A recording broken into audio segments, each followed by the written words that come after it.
Sejam todos muito bem-vindos ao Grupo SOS Pub. Eu sou Mayra Bassanelli e o vídeo de hoje é especial de Halloween. Eu estou de fadinha esse ano e eu vou falar sobre contos de fadas. Gente, contos de fadas não existem, só fadas, como vocês sabem. Só que qual é a origem? Bem, os contos de fadas, eles eram muito macabros mesmos, porque eles eram narrativas orais passadas de gerações, com finalidade de compartilhar tradição, cultura, crenças morais. E era uma época em que as crianças, elas não eram vistas como crianças, elas eram consideradas pequeno adulto, tratado como um adulto mesmo. Então elas trabalhavam, teve até aquelas épocas em que elas iam em orgia na cultura pagã. Então você não tinha essa noção de infância. Os contos de fadas, eles eram para todas as pessoas. Não tinha essa separação de é só de criancinha. Não, até porque os assuntos eram bem polêmicos. De onde surgiu o termo contos de fadas? Então, na verdade, veio de um termo alemão, esse aqui.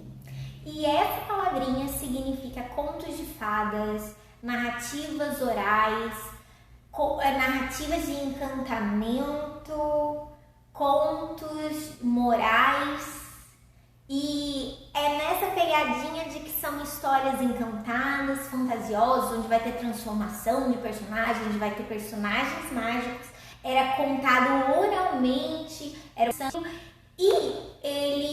porque o da Alemanha? Porque na Alemanha nasceram que são os mais famosos por terem escrito no papel essas contações de história.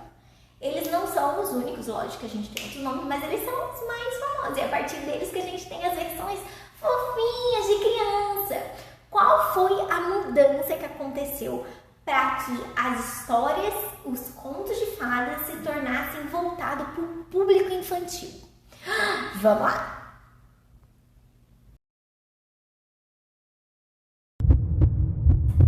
As crianças, elas eram consideradas pequenos adultos.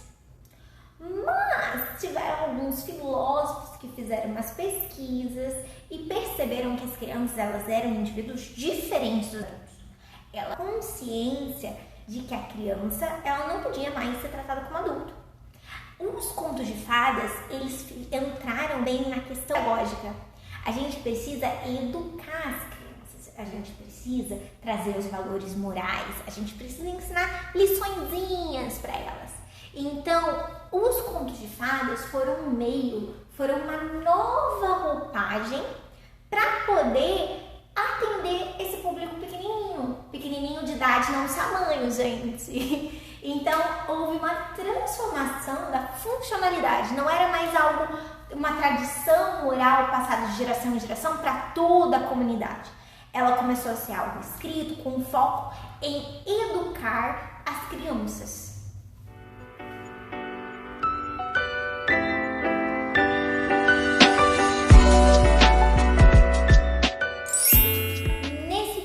Relacionado à educação das crianças, os contos de fadas, eles lembram muito outros tipinhos de história que a gente chama de fábulas, que são aqueles contos bem curtinhos que sempre tem uma moral da história no final, que também eram usados para educar as criancinhas, para elas serem obedientes, bonitinhas, aprenderem o que pode e o que não pode fazer.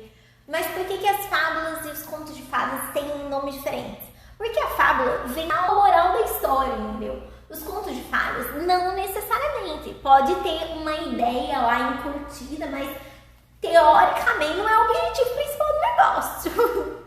E os contos de fadas, as fábulas têm muito o quê? Falam, né? As fábulas não tem, pode ter, mas os contos de fadas podem ter, mas não é tanto esse foco, tanto que a gente tem príncipes, princesas, apesar de ter essa coisa mágica do encantamento que desde o passado continua, né? E quem não gosta do bom conto de fadas? Eu sou apaixonada por contos de fadas. Que, né, gente? Meu favorito quando criança era Branca de Neve, porque eu gostava da versão da Disney, porque quando a Disney chegou, ela falou: que histórias legais, vou transformar para crianças e comercializar.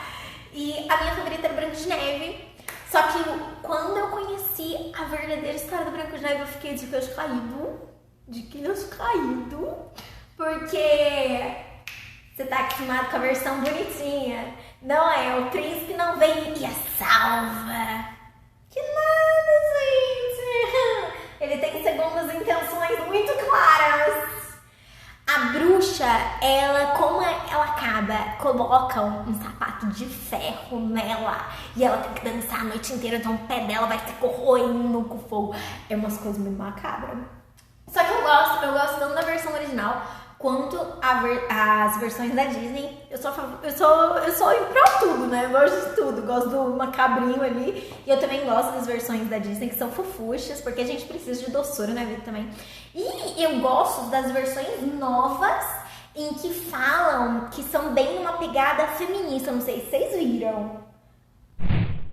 Existem versões que são mais politizadas. Porque, por exemplo, o príncipe vai lá e beija a Branca de Neve. Ele nunca pediu permissão, porque ela tava dormindo. Quem tem sã consciência vai e beija uma pessoa dormindo? Isso não pode. Isso não pode de jeito nenhum, entendeu? E eu gosto também dessas versões. Tem A Pequena Sereia, A Pequena Sereia e o Reino das Ilusões, que também tem um viés bem feminista. É muito legal. Então, ó, fica aqui pra vocês. Vejam a versão que os irmãos Grimm escreveram, que está mais próxima do que era os contos passados oralmente. Vejam as versões da Disney que são fofucha. E também vejam lá essas outras versões em que questionam o posicionamento dos personagens. Se é realmente aceitável na nossa sociedade. Igual, você não pode beijar alguém que tá apagado ali dormindo. Isso é estupro, gente. Isso é assédio, entendeu? Então eu também gosto dessas versões que analisam os contos de fadas. E eu vou futuramente fazer mais vídeos falando sobre contos de fadas, porque, meu amor, a tia que gosta. Por hoje vai ser só isso. Eu espero que vocês tenham gostado da minha versão fadinha.